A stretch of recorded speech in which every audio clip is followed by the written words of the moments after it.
Kantara movie में जो 3 देवता दिखाए गए हैं वो सिर्फ कहानी नहीं बल्कि एक ऐसा रहस्य है जिसे दुनिया से छिपा कर रखा गया।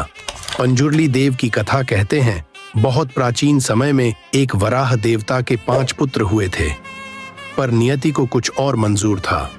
उनमें से एक नवजात पीछे छूट गया, अकेला, भूखा, प्यासा और मौत के करीब पहुंच गया। तभी माता पार्वती वहां से गुजरी। उन्होंने उस तड़पते हुए बच्चे को देखा और उनके मातृत्व ने करवट ली। वो बच्चे को उठाकर कैलाश पर्वत ले आईं और उसे अपने पुत्र की तरह पालने लगी। सालों बीत गए, पर वह बालक बड़ा होकर एक भयानक वराह बन गया, जिसके दांत पहाड़ जैसे और शक्ति अग्नि जैसी थी।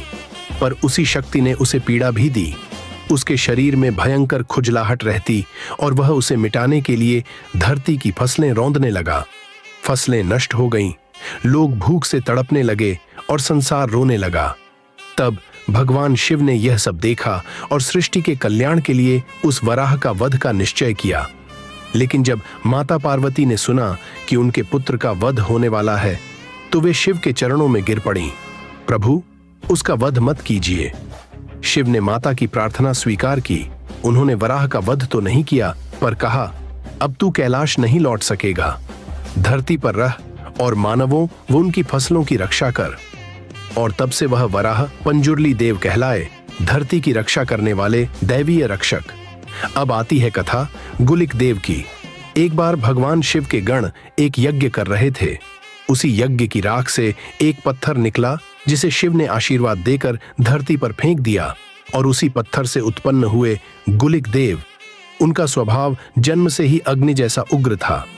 भगवान विष्णु ने उन्हें नीलू आसन नामक स्त्री के गर्भ से जन्म लेने का श्राप दिया। जब गुलिक देव का जन्म हुआ तो धरती कांप उठी, क्योंकि वो बालक भूख से पागल था।